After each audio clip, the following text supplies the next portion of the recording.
Good morning, everyone. I'm Ziad Rouag. I'm the CEO of BIOMODEX. What is the purpose of BIOMODEX? Well, our goal is quite simple. We want to truly revolutionize patient safety and outcomes through advanced physician training and case-specific rehearsals.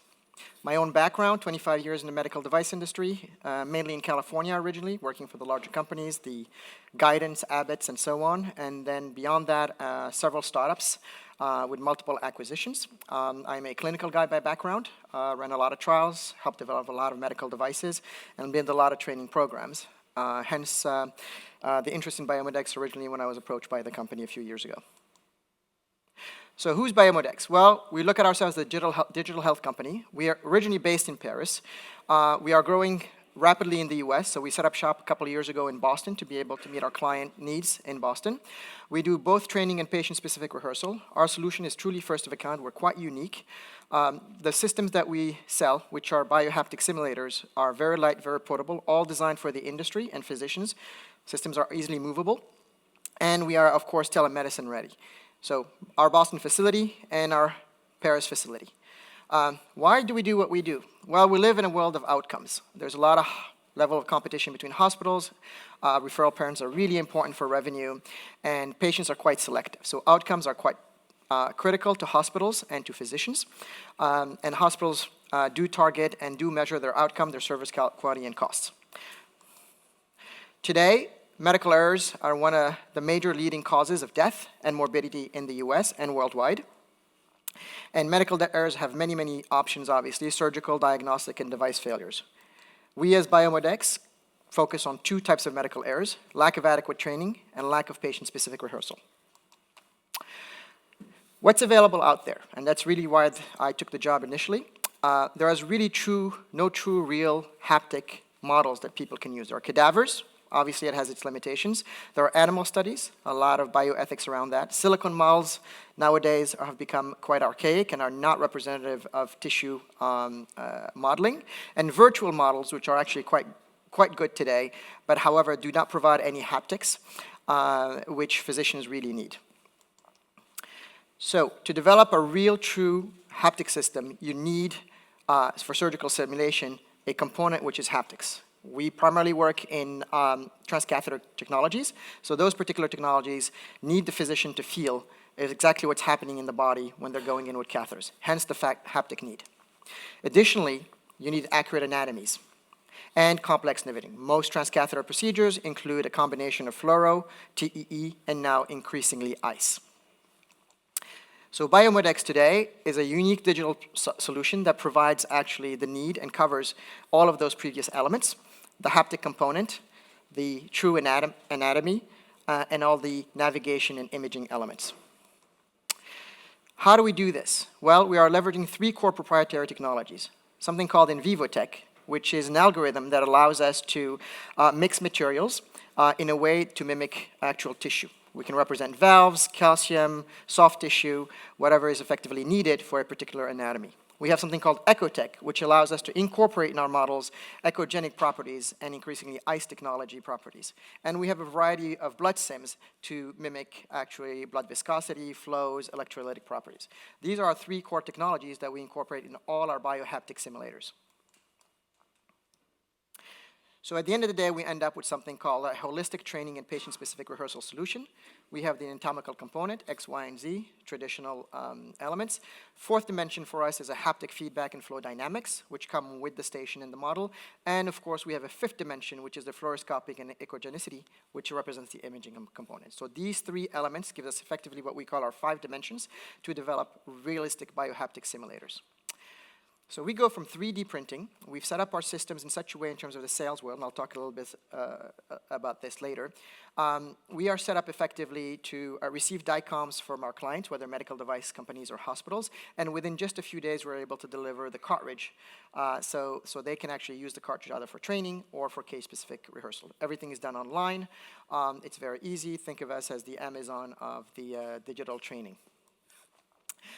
Today, we have multiple products. We have actually strategized the company to be able to have a portfolio that is quite expansive. We focus on transcatheter and emerging high-tech growth area in neurovascular, in structural heart, and endovascular.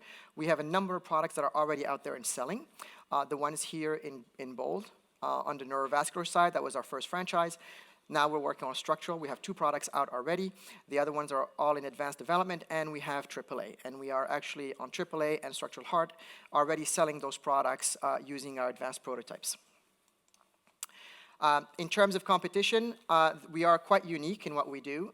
There's a number of companies that do 3D printing. Obviously, Stratus, Materialize, and others. We actually use Stratus' technology. They're a partner of ours. For digital, we are not a digital simulation company.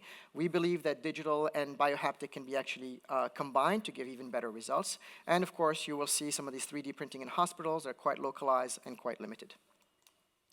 From an exit path perspective, we function within the 3D printing world, the digital health world. There's many exit points. Obviously, private equity in terms of 3D printing, therapeutic medtechs, which are our major clients today, imaging companies which control the CTs, the polymer companies that invest currently heavily in 3D printing machines and developing new polymers, the large training companies that are out there like CAE and others, and then of course the ongoing 3D printing companies today that effectively are selling their equipment and machines and are looking for other modalities for applications. And of course there's always the possibility of an IPO. We have a broad IP portfolio. We are on 3 layers. We have a core technology, like I said earlier, in vivo tech, ecotech, and blood sim. We also have our core products, so we have IP in all of those, and then of course we have actual processes that are proprietary to the company. In terms of market adoptions, we initiated our sales with selling primarily to medtechs and robotics. We have contracts with many of the large strategics. Our next step is to move into credentialings, teaching hospitals for training purposes, and grow over time within those to move into case-specific rehearsal beyond training. There are currently pathways to reimbursement, working with RSNA. There's coding, but it's not today reimbursed. And there is currently a bunch of efforts ongoing to seek some payment and reimbursement for case-specific rehearsals in the US and also in Europe. We have been growing quite well. In 2019 to today, we've actually increased our sales by 10x. We expect to grow doubling every year for the next few years with 2026. We've maintained that order in 2021 and today 22. We think this is a quite large market. By 26, we'll only be at about 10% penetration, so we expect substantial growth. Some numbers, how we've been growing gradually. So we were doing 36,000 in 2019 on a monthly basis. We are today a little closer to $300,000 a month as a company, and growing our client base every day. We have a very good R&D pipeline to illustrate, like I showed earlier, all the different products that we have upcoming. So within the next 6 to 12 months, we would have launched all 3 franchises and have multiple products and multiple indications across neuro, structural heart, and endovascular. We've also been investing in publications. Today we have a number of peer-reviewed articles published with case series, and we continue to grow there. These are available on our website and our YouTube channel. And that data is beginning to demonstrate the value of our technology in terms of training physicians and getting better outcomes, and also in terms of case specifics. Our strategy is to move from case series to larger clinical trials to get us to a reimbursement. However, today revenue is happening quite significantly just with the training models. So at the end of the day, what is our value proposition? We believe this is a $2 billion opportunity. We have a razor blade model. We sell stations and cartridges, both. Our margins are quite high.